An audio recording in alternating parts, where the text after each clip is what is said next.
Bem-vindo ao Sim ou Não. Este é o programa semanal de debate do Amanhã.pt. O tema desta semana é a participação e o interesse dos jovens pela política europeia, isto na contagem decrescente para as eleições de dia 9 de junho. E a pergunta que fazemos é: as instituições europeias estão a conseguir cativar os jovens para a política? Ou a União Europeia tem conseguido e tem práticas suficientes para cativar os jovens? Ou a estratégia atual de comunicação, será que tem resultado? Ora, comigo tenho Francisco Cordeiro Araújo, fundador do movimento cívico Os 230, docente na Faculdade de Direito da Universidade de Lisboa, e também Margarida Xavier Marante, jurista, ex-assessora no Parlamento Europeu e consultora de políticas europeias no setor da aviação, que entra no debate a partir de Bruxelas, onde trabalha. Bem-vindos a ambos, agradeço bastante a vossa disponibilidade. Já sabem que têm 1 minuto e meio para uma exposição da ideia e da tese. Depois partimos naturalmente para o debate, sentem-se à vontade obviamente para interromper, a ideia é um debate. A Margarida não levará a mal. Começo aqui pelo Francisco, não há nenhuma discriminação. Francisco, qual é a sua posição acerca deste tema? Sim, em primeiro lugar agradecer o convite e cumprimentar também a Margarida a partir de Bruxelas. Eu não vejo o mundo a preto e branco e não vejo a União nem a azul, nem somente a amarelo. Há aqui um sim, mas. Esse mas prende-se por um conjunto de razões, nomeadamente de acesso a centros de decisão, que ainda é algo precária, mas para mim isto não é somente uma questão de ver o copo meio cheio ou ver o copo meio vazio. É uma questão sim de trajetória. E há, evidentemente, uma trajetória crescente da União Europeia de colocar os jovens na agenda e lhes dar acesso também a uma maior participação. É o facto, nomeadamente com a Conferência sobre o Futuro da União Europeia, que é um mecanismo de democracia participativa que foi testado na última legislatura. É assim com os painéis de cidadãos que privilegiam muito os jovens e a sua participação. É assim com a abordagem de assuntos, nomeadamente com a Agenda Verde, que tem sido cada vez mais preeminente no seio das instituições europeias. É assim com os vários projetos que já existem de intercâmbio, seja de experiências escolares, como o Erasmus+, seja em termos de estágios, mesmo nas instituições europeias, o Blue Book, o Schuman. É assim também quanto à descoberta da própria União por parte de jovens que prefazem 18 anos, como é o caso da iniciativa Discover You, e há aqui um conjunto de iniciativas que alargam. A minha questão essencial é se nós somos ou não otimistas perante este trajeto. Claro que nós, agarrando aqui num sketch que já não é da minha geração, mas de Monty Python, podíamos perguntar o que é que os romanos fizeram por nós. E neste caso perguntar o que é que a União Europeia fez por nós. E há um conjunto de coisas que são evidentes que fez e que as enumerei. Nós podemos ainda estar descontentes e temos razão ainda de ser mais ambiciosos.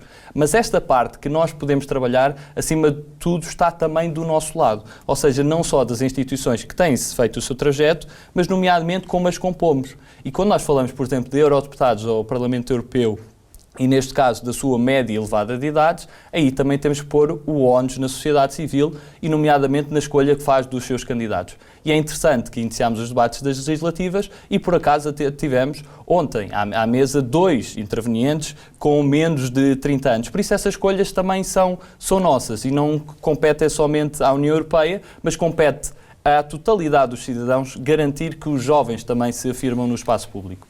Francisco, muito obrigado. Vamos conhecer melhor também essas ideias que já explanou. Margarida, qual é a sua visão relativamente a este tema? Cerca de 1 minuto e meio. Muito bem, obrigada também pelo convite. Fazer um parênteses inicial para mostrar total discordância com o que o Francisco dizia no início, que é isto não é preto e branco. Fechando agora o parênteses e virando a conversa para um total desacordo, que é isso também que estamos aqui a tentar estimular, é trazer aqui uma visão um bocadinho mais realista e, se puder arriscar um bocadinho, mais cínica daquilo que é a vontade de comunicar da União Europeia. A União Europeia, nós comunicamos quando comunicamos e esforçamos-nos por aproximar os jovens quando temos necessidade, conveniência e capacidade. E, portanto, às vezes a União Europeia não consegue e não faz por aproximar mais os cidadãos e os cidadãos europeus porque não precisa, ou porque não quer, ou porque não pode. Porque entre a União Europeia e entre nós, os meros europeus, estão os Estados-membros, que é uma grande barreira e que são realmente a cara que se apresenta perante nós enquanto poder público. E são eles muitas vezes que têm o poder de filtrar, moldar e selecionar aquilo que passa da União Europeia para nós. Há uma coisa que mudou drasticamente nos últimos anos, que são a questão da comunicação direta, das redes sociais e todo este mundo digital que agora temos. E eu hesito em dizer que foi a União Europeia que, proativamente e por grande vontade, que começou imediatamente a comunicar com os jovens. Aquilo que aconteceu, a meu ver, em grande parte foi a comunicação e a corrida da comunicação começou. E a corrida para a captação da atenção dos jovens, neste caso que estamos a falar, começou. E, portanto, era uma questão de a União Europeia ou entra na corrida ou tem que ir muito atrasada atrás do prejuízo. E o que nós estamos a ver é que a União Europeia, e bem, quer comunicar as grandes missões, também não pode entrar em grandes detalhes, porque isso entramos na segunda vertente da conveniência, e que às vezes não é assim muito bom estar a explicar grandes coisas, porque a União Europeia é um conjunto de muitas decisões imperfeitas, e são as possíveis, normalmente são essas, e portanto a União Europeia, aquilo que nós vemos destas grandes iniciativas é um bocadinho correr atrás do prejuízo, bem, necessariamente, convenientemente e com a capacidade que tem para isso, mas os grandes comunicadores da União Europeia muitas vezes vêm da sociedade civil, e o Francisco é um ótimo exemplo disso com o projeto que encabeça. E, portanto, a comunicação e a aproximação não se faz só de baixo para cima, mas de cima para baixo. Muito bem. Vamos já conhecer melhor também esses pontos de vista e algumas provocações que lançou. Francisco, antes de partirmos para outras questões, pode explicar melhor este projeto dos 230? No fundo é divulgar quem são os nossos eurodeputados? Não só. Começou exatamente com uma perspectiva nacional de entrevistar todos os 230 deputados à Assembleia da República, depois passou também por uma perspectiva europeia de entrevistar os 21 eurodeputados portugueses ao Parlamento Europeu, tanto em Estrasburgo como em Bruxelas. Mas temos outras iniciativas de levar a democracia às escolas, de literacia política digital e presencial, de também uma parte de maior participação cívica, e aqui lançámos recentemente as comissões de cidadãos, em que replicamos a atividade parlamentar, mas com iniciativas próprias de cidadãos apartidários que podem constituir um conjunto de propostas que depois de aprovadas nestas 13 comissões de cidadãos, que possam ser apresentadas na Assembleia da República e ao Governo. Ou seja, nós basicamente somos um projeto que pretende desenvolver a democracia de um ponto de vista pragmático. Não sermos treinadores de bancada, mas identificarmos vários desafios que a nossa democracia tem e pensar em soluções para resolver. Foi isso que trabalhámos nessas diferentes frentes. Já voltamos a este tema, mas a Margarida há pouco, quando referia a necessidade de uma maior, no fundo, maior envolvimento, maior participação da chamada sociedade civil, como referiu, e apontou precisamente o exemplo deste projeto liderado pelo Francisco, mas apesar de tudo, enfim, estando a viver em Bruxelas, o facto das instituições europeias, acontece provavelmente a mesma coisa relativamente à política portuguesa em Lisboa, mas muitas vezes são algo fechadas, há uma linguagem demasiado fechada e que não cativa os jovens, não sei se tem a ver com a quantidade de siglas, mas há um mecanismo que acaba por ser muito pesado e muito fechado? Totalmente. A bolha da União Europeia e as circunstâncias em que a União Europeia consegue trabalhar são muito difíceis. Isto é um projeto muito ambicioso. São 27 Estados-membros com uma coordenação e uma complexidade muito alta. E, portanto, eu própria às vezes sou crítica que a União Europeia é muito complicada, etc. A União Europeia trabalha do modo que lhe é possível. E mais simplificação às vezes não é fazível e não é execuível, porque temos que unir muitos Estados-membros e às vezes temos que acordar em vírgulas para conseguirmos, por exemplo, um regulamento que é automaticamente aplicável diretamente em todas as ordens jurídicas. A linguagem é também complexa. A realidade é distante, o jornalismo não chega aqui tanto a esta bolha por variedíssimas razões. Primeiro porque a política nacional é mais apelativa, é mais entusiasmante, tem mais entretenimento. É claro que tudo isto, esta distância e complexidade, e a linguagem, como estava a referir, não chamam um jovem que não tenha já uma grande predisposição para gostar e para se interessar pela União Europeia não o chamam o jovem comum. E por isso há aqui várias vertentes que de facto criam esta barreira ou este nicho e vazio por completar.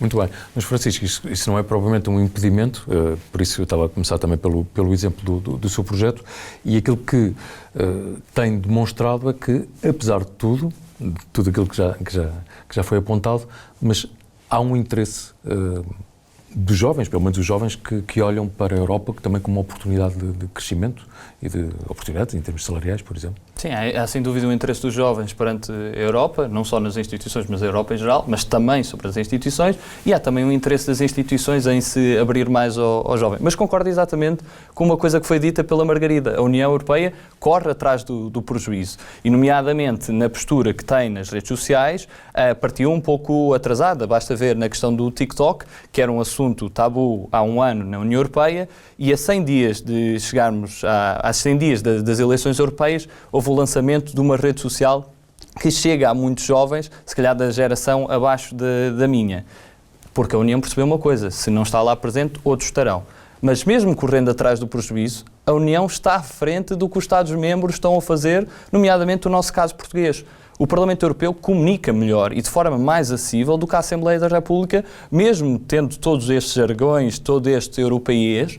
Há uma acessibilidade nas redes sociais porque tem uma aposta inteligente, que é pôr jovens a falar com jovens. Nós olhamos para as redes sociais, olhamos para a estrutura de comunicação das instituições europeias, e aqui falo sobretudo da Comissão e do Parlamento Europeu, nós vemos oportunidades dadas a jovens para testar a criação de conteúdo, com resultados evidentes que chegam a mais pessoas de forma mais abrangente e mais acessível, e temos também essa preocupação, por um lado, perante a informação, ou seja, os órgãos de comunicação social não têm acesso à atividade das instituições, bem pelo contrário. São as próprias instituições, neste caso até o Parlamento, a financiar a ida de jornalistas de quaisquer Estados-membros a Estrasburgo, ou seja, há essa aposta. A pergunta que agora lanço é a ambos, mas começo pela Margarida. Em termos gerais, quais é que são as ideias, os anseios, as expectativas dos jovens que convosco contactam, se é que é possível partilhar 2 ou 3 ideias principais? Eu acho que a nossa geração, estou aqui a incluir-me, bem ou mal, mas os jovens, a juventude em geral, vive com grandes níveis de ansiedade pelo futuro. E isto pode ser agora debatido e poderia ser aqui abrir um debate de psicologia, um debate de sociologia, etc. Mas há uma grande preocupação com o futuro e incerteza com o futuro e insegurança e instabilidade.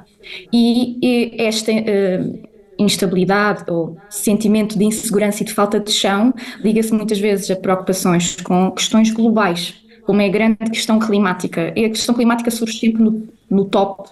Não vou dizer top 1 porque posso estar a falhar em algum estudo, mas na grande maioria dos casos a questão climática é muito presente na mente de qualquer jovem que pense sobre o futuro e que lhe seja feita a questão: com o que é que te preocupas no mundo amanhã?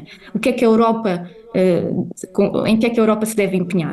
E a questão climática é também um grande fator, é quase como se fosse um elo de ligação, propositado ou não, que liga os jovens à União Europeia.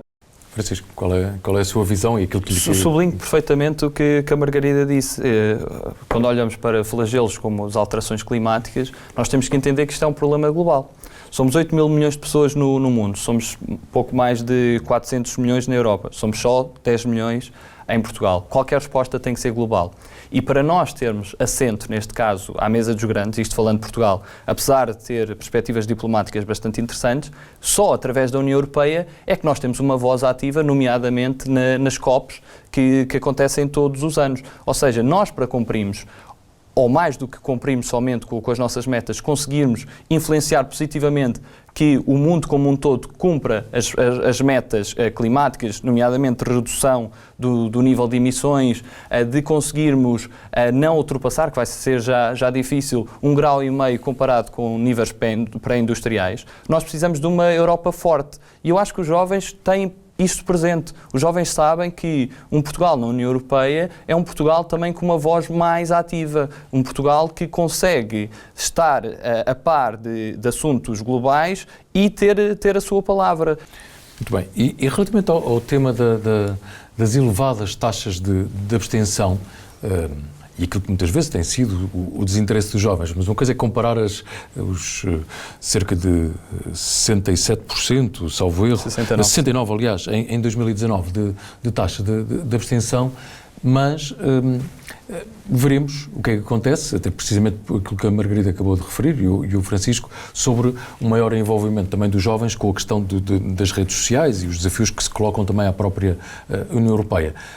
Acredita que nas próximas eleições poderá até haver maior participação dos jovens, talvez por virtude desta questão das redes sociais, ou nem por isso? Eu acredito que sim. Já em 2019, a taxa de participação dos jovens, apesar de baixa, foi superior àquilo que era o normal das eleições anteriores.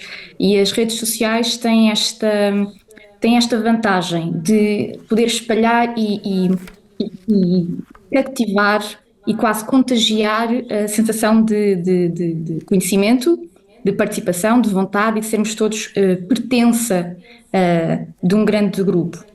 A questão das redes sociais tem um senão, às vezes um pau de dois bicos nesta questão, que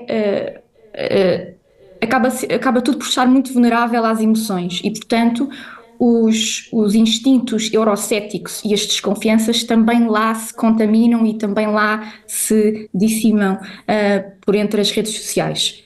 E, portanto, as redes sociais não significa propriamente que o crescimento europeísta esteja necessariamente a crescer, pode ser um pau de dois bicos, mas isso é o risco de qualquer participação política. Nós, e vimos agora na questão das últimas eleições legislativas, a taxa de abstenção diminuiu e muitas vezes a questão de desconfiança das instituições também se expressou dessa forma. Portanto, acho que os jovens estão mais interessados no projeto europeu, acho que gradualmente vão se interessando, também eu sei que estou aqui a defender um não, mas vou aqui dar a mão à palmatória, também porque a União Europeia percebeu este papel e esta cativação. Os jovens estão a olhar para o telemóvel. É preciso que a União Europeia lá apareça. É preciso que o discurso da União Europeia apareça por entre os breves segundos de atenção que nós prestamos a estes canais. Muito bem. Francisco, qual é a sua opinião? Não, eu concordo plenamente. Em primeiro lugar, é de assinalar que nós, desde 87, que foram as primeiras eleições que tivemos para escolher os nossos representantes no Parlamento Europeu, até 2019 foram os últimos, nós invertemos aqui os números. Nós tínhamos 30% de pessoas que não participaram e passámos a ter 30% de pessoas que participaram. Ou seja, aumentámos drasticamente a abstenção, que desde os anos 90 foi sempre superior aos 90%. O que é que precisamos refletir? Como é que combatemos esta abstenção e como é que promovemos também o voto informado? Garantir que essas pessoas que votam sabem realmente o que estão a votar, compreendem qual é que é o quadro da União Europeia, que competências é que tem, o que é que pode fazer e o que é que não pode fazer, porque às vezes até nos debates começamos a dizer coisas que a União devia fazer que não têm competências conferidas pelos Estados para o fazer, e essas são definidas nos tratados. Compreender que é que são isto dos grupos políticos, as famílias políticas europeias, e isto é importante também para definirmos o nosso voto. Agora, acho que é difícil fazermos pior do que 2019, por isso as expectativas, como estão baixas, acho que vamos ter algum resultado positivo. E eu acho que os jovens vão contribuir para isso. Os jovens, não só porque não são a primeira geração Erasmus, mas são uma geração que sente a Europa. A comunicação nas redes sociais tem o seu peso, e isso frisa aqui mais uma vez o papel que as instituições tiveram diretamente ao mudar a sua forma de comunicação nas redes sociais, deixando aquela lógica algo anacrónica de, por sermos uma comunicação institucional, não podermos utilizar, por exemplo, sentido de humor ou ter uma comunicação mais acessível, simples, não simplista, também para contrariar outro tipo de forças que utilizam as redes sociais de forma simplista, mas também apoiando iniciativas que promovam o voto. E a União Europeia, nos últimos tempos, tem chamado muitos jovens ao Parlamento Europeu, sobretudo, mas também à Comissão, para difundirem a importante mensagem de votar nas eleições. Margarida, relativamente a esta questão, quer acrescentar o seu ponto de vista? Sim, ocorreram-me duas ideias enquanto ouvia o Francisco. A questão da cidadania, que estas camadas mais jovens nascem europeus. E é uma coisa que não questionam, nascem portugueses, cá em Portugal, claro, nascem portugueses e europeus. Eu fiz, aliás, um estudo há uns anos atrás em que comparava o sentimento de identidade europeia. E é uma coisa super difícil de medir. E fiz um contraste entre as camadas mais sénior, sei lá, a partir dos 50, e estudantes do ensino secundário. E a questão da cidadania, a questão de nunca ter sido posto em causa desde que são jovens e desde que cresceram, se são ou não europeus, traz também um elemento muito engraçado, e a falta de contraste com estas histórias mais antigas do que o que é viver sem Europa. É algo que os jovens hoje em dia não dificilmente imaginam. Outro fator é a questão também do conhecimento. Nós participamos mais em atividades, e neste caso, por exemplo, na eleição, quanto mais tivermos a sensação que estamos mais ou menos ao corrente do que é que aquilo serve e do que é que eu estou a fazer e de como é que eu estou a contribuir. E foram lançados estudos de que menos de metade das pessoas sabe um nome de um eurodeputado. Daí a importância também do projeto 230 do Francisco. Portanto, quando nós não conhecemos, é difícil de fazer crescer uma motivação para ir à urna. Margarida, mesmo a terminar e num minuto a cada um de vós, se tivesse o poder e se conseguisse avançar, por exemplo, com pelo menos uma medida para aumentar a participação dos jovens na vida política europeia, qual é que seria essa medida? Eu acho que essa medida, apesar de não ser uma competência da União Europeia, seria através da educação. Não uma educação, atenção, com muito cuidado, porque a educação e a doutrinação são coisas que às vezes casam e não devem, mas a educação, e nós começarmos desde cedo a explicar aos alunos, às crianças, a racionalidade do que é uma estrutura política, do que é uma entidade política, do que é uma organização como a União Europeia. Eu acho que o importante não são os detalhes, mas é a missão. É falar de coordenação, dar exemplos desses benefícios, falar da paz. Infelizmente, hoje em dia até podemos dar exemplos bem explícitos sobre o que é não ter paz e trazer isso para o consciente, os benefícios e o que é isto de trabalhar em união e de não estarmos sozinhos no mundo. Muito bem. Francisco, é a mesma questão. Sim, olha, eu reforçava em primeiro lugar esta medida de literacia, estimulando o sentido crítico, não dizendo aos jovens que têm que gostar ou não da Europa, eles não têm que ser euro-obiatos ou eurofanáticos e podem ser o que eles quiserem, mas que expressem essa vontade. Mas eu, como medida, dizia regular verdadeiramente o que é que são estas medidas, nomeadamente os painéis de cidadãos da Comissão e a Conferência sobre o Futuro da Europa.